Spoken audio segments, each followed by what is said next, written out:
बिस्मिल्लाहिर्रहमानिर्रहीम। अस्सलाम वालेकुम नाज़रीन, आप यूट्यूब चैनल देख रहे हैं, मैं इमरान खान। सुहेल अफरीदी ने कोहाट में अब जलसा किया। जलसा अच्छा था, तगड़ा जलसा था, लेकिन जो पिछले साल वाला मोमेंटम है वो मैं आपको साफ बताऊं वो अभी तक नहीं बना। जो मोमेंटम अली अमीन गंडापुर को बना बनाया मिला था ना, जो ताकत उसे बनी बनाई मिली थी, सुहेल अफरीदी को वो नहीं मिली। सुहेल अफरीदी का आगाज होता है एक ऐसे जलसे से जो अली अमीन अपना आखिरी जलसा करके जाता है। अली अमीन का जो आखिरी जलसा था उसके अंदर तो लोग बात ही नहीं सुन रहे थे, तकरीर ही नहीं सुन रहे थे। पंजाब से लोग गए थे, फिर भी जलसा का कामयाब ये उस तरह जलसा नहीं हुआ था जो पेशावर में अली अमीन आखिरी जलसा करके गया। तो ये मोमेंटम बिल्कुल तोड़कर चला गया था। सुहेल अफरीदी अब उसको ऊपर की तरफ उठा रहा है, करते करते काफी बेहतरी आ गई है। लेकिन मैं आपको साफ बात बताऊं तो पिछले साल जितना मोमेंटम नहीं है जो पाकिस्तान तहरीक इंसाफ ने बना लिया था। लेकिन बड़े सख्त बयान आता जो अब शुरू हो गए। सुहेल अफरीदी ने कहा कि डी चौक से आज़ादी लेकर आएंगे या कफन पहनकर वापस आएंगे। ये बात अली अमीन गंडापुर ने भी की थी, लेकिन गंडापुर साहब अपनी बात पे पूरा नहीं उतरे। वो कह रहे थे मैं कफन लेकर जाऊंगा, कफन पहनकर वापस आऊंगा, मर के वापस आऊंगा, गोली खाऊंगा। लेकिन जैसे ही गोली चली अली अमीन गंडापुर डी चौक से फरार हो गए। बल्कि बहुत पहले ही एक चौक था वहां से फरार हो गए। फिर उससे पहले जब मुकाबला करने का टाइम था वो पहाड़ियां चढ़ गए। तो गंडापुर साहब ने सारा मोमेंटम ही तोड़ के रख दिया, एतबार ही लोगों का खत्म कर दिया। अब सुहेल अफरीदी साहब ने यह स्टेटमेंट दिया है, पहले मौका जाया कर दिया गया। देखिए 2024 में और 2025 में फर्क क्या है ये आप समझिए। गंडापुर को ऐसी कौन कौन सी चीजों की सहूलत मैसर थी जो सुहेल अफरीदी को आज मैसर नहीं है। सुहेल अफरीदी को ज्यादा मेहनत क्यों करनी पड़ेगी, ज्यादा काम क्यों करना पड़ेगा, उसकी वजह बताता हूं आपको मैं।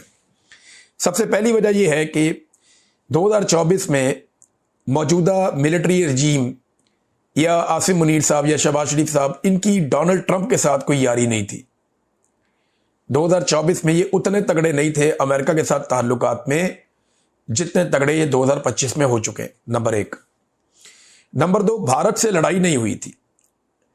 भारत से लड़ाई होती है मई 2025 में और उसके बाद उनके तैयारे गिर जाते हैं, जिसकी वजह से पाकिस्तान की एस्टेब्लिशमेंट को यह लगना शुरू हो जाता है कि अब हमें किसी किस्म की बातचीत की या बैकफुट पे जाने की जरूरत नहीं है।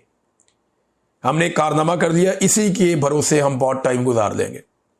आसिम मुनीर साहब के पास ये ताकत कभी नहीं थी जो आज है।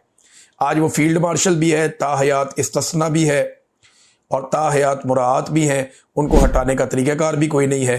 तो आसिम मुनीर साहब 26वीं और 27वीं तरमीम के बाद अपने तौर पे अपने आप को नाकाबिले तस्खीर बना चुके हैं। उनके दिमाग में तो यही चल रहा है ना, वो तो मेरा रब जानता है कि हकीकत क्या है और किसी के साथ होना क्या है। वो तो एक एक पत्ते के बारे में इल्म रखता है, तो होगा क्या वो तो हमारा रब जानता है। लेकिन वो इस कदर इख्तियारात के मालिक नहीं थे पिछले साल जब गंडापुर था। आज उनके पास बहुत इख्तियारात हैं। फिर चौथा ये है कि तहरीक का मोमेंटम बड़ा बना बनाया मिला था गंडापुर को, बड़ा तगड़ा। जब पहला जलसा हुआ ना तो 10 किलोमीटर तक अवाम ही अवाम थी। यानी जलसागाह तक पहुंचना एक बहुत बड़ी मुसीबत बना हुआ था, मुझे अच्छी तरह याद है। वो मोमेंटम दोबारा बनाना बहुत मुश्किल है। अली अमीन को बना बनाया मिला था, सुहेल अफरीदी को बनाना पड़ेगा। फिर पांचवी एक चीज यह है कि नून लीग के पास तब सादा अक्सरियत नहीं थी। नून लीग की हुकूमत चलाना उनके लिए इतना आसान नहीं था। उन्हें पता था कि इत्तेहादियों के बगैर उनकी हुकूमत धड़म से गिर जाएगी।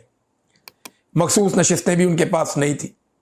लेकिन अब जैसे ही ये होता है तो मखसूस नशिस्तें उनके पास चली जाती हैं और सादा अक्सरियत भी उनके पास चली जाती है। तो नून लीग हो गई तगड़ी, ये पहले नहीं थी। तो ये जब सारी चीजें आप प्लस माइनस करते हैं तो अली अमीन गंडापुर के पास मौका आसान था, ज्यादा था, बड़ा था। सुहेल अफरीदी के पास उतना मौका नहीं है, कमजोरियां ज्यादा हैं और यहां पे उसको मेहनत ज्यादा करनी पड़ेगी। भाई इतनी सी बात है। फिर इमरान खान साहब ने भी अब वही बात की है जो सुहेल अफरीदी ने की। इमरान खान साहब ने तो साफ कह दिया, या आजादी या मौत। इतनी क्लैरिटी पाकिस्तानियों में लानी पड़ेगी। पाकिस्तानियों को आजादी या मौत वाले रास्ते पे जाना पड़ेगा, इमरान खान साहब ये कहते हैं। तो क्या पाकिस्तानी या ये कौम इस लेवल तक जाएगी आने वाले दिनों में? ये सवाल हम सबके दिमाग में है। लेकिन जिस दिन पाकिस्तानियों ने यह फैसला किया कि हमने मिलकर निकलना है, याद रखिएगा, उस दिन कोई नहीं रोक सकेगा। उस दिन एक बंदा भी नहीं मारा जाएगा।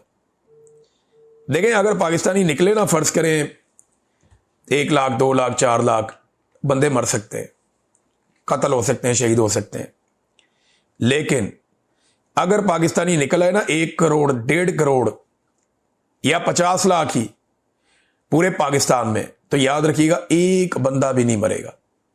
एस्टेब्लिशमेंट कभी ऐसी जुर्रत नहीं करेगी, कभी ऐसी हिम्मत नहीं करेगी। ये बात आप अपने पल्ले बांध लें। अच्छा, सुहेल अफरीदी ने कुछ मईशत के ऊपर बात की है कि मईशत की तबाही कर दी है, ये हो गया वो हो गया, बड़ी लंबी चौड़ी उन्होंने बात की। फिर उन्होंने बताया जी कि मरियम नवाज की नाअहली के ऊपर उन्होंने बयान दिया कि ये मुझे बताएगी कि क्या करना है, इसको का और के लिखने की तमीज़ नहीं है, और करप्शन इन्होंने दबा के की हुई है। 5300 अरब की करप्शन तो अभी सामने आ गई है। तो ये सारी चीज़ें सुहेल अफरीदी साहब ने बताई। अच्छा, एक चीज़ मैं और बताऊं, ये खैबर पख्तूनख्वा की हुकूमत को इस बात का इदराक होना चाहिए और ख्याल होना चाहिए, लेकिन पहले ज़रा जलसे में जुनैद अकबर साहब ने कहा कि ये अवाम की अक्सरियत है, ये कोई 2% के मौलवी नहीं है। मौलवियों को इन्होंने भी जवाब दिया ना, जो आपके कहने से आपकी तारीफें करेंगे। ये 26 करोड़ अवाम है जो इमरान खान के साथ जुड़ेंगे। इमरान खान जिसे जिंदाबाद कहेगा ये जिंदाबाद कहेंगे। इमरान खान जिस पर लानत भेजेगा 24 करोड़ अवाम उस पर लानत भेजेंगे। ये जनाब जुनैद अकबर साहब ने कहा, साथ मौलवियों को रगड़ा भी लगा दिया। अब नाजरीन, जो एक सुहेल अफरीदी ने जलगा करवाया था ना, उसमें जो आए थे पश्तून तहफ़्फ़ुज़ मूवमेंट के नौजवान, वो वापसी पे गायब हो गए थे। उन 6 नौजवानों के बारे में अभी तक कुछ पता नहीं चल रहा। पेशावर यूनिवर्सिटी में नौजवान खामोश एहतजाज कर रहे थे अपने मुंह पर पट्टियां बांध के। सुहेल अफरीदी साहब को इस मामले को ऐसे नहीं छोड़ना चाहिए। सुहेल अफरीदी साहब पे भरोसा करके पश्तून तहफ़्फ़ुज़ मूवमेंट के ये नौजवान आए थे, जिन्हें वहां से वापस जाते हुए अगवा कर लिया गया। अब इन नौजवानों की बाजियाबी के लिए बाकायदा उन्हें स्टेटमेंट भी जारी करना चाहिए और बताना चाहिए कि उन्होंने क्या इक़दाम किए और ये नौजवान कब तक वापस आ जाएंगे, या मुतालबा रखें। बार बार एजेंसियां अगवा करती हैं, नॉर्मली तो यही होता है। नाज़रीन, मौलवियों को अब सफाइयां देनी पड़ रही हैं। जिन मौलवियों ने जूते पॉलिश किए ना, वो सारे मौलवी अब सफाइयां दे रहे हैं। ताहिर अशरफी साहब को सबसे ज्यादा तकलीफ है, क्योंकि अवाम ने बड़ा जलील किया है। अवाम ने इनकी ठीक ठाक मंजी ठोक दी है। अवाम ने इनको आईना दिखा दिया मौलवियों को कि ये तुम्हारी औकात है, ये है तुम्हारी औकात। मौलवियों को अवाम ने आईना दिखा दिया। अब जनाब ताहिर अशरफी साहब अपने बैत वाले बयान पे कि वो आर्मी चीफ के हाथ की बैत करना चाहते हैं, सफाई देने के लिए मैदान में आ गए। अगले वीलॉग में आपको बताऊंगा। अब तक के लिए इतनी, अपना ख्याल रखिएगा, अपने चैनल का भी। अल्लाह हाफ़िज़।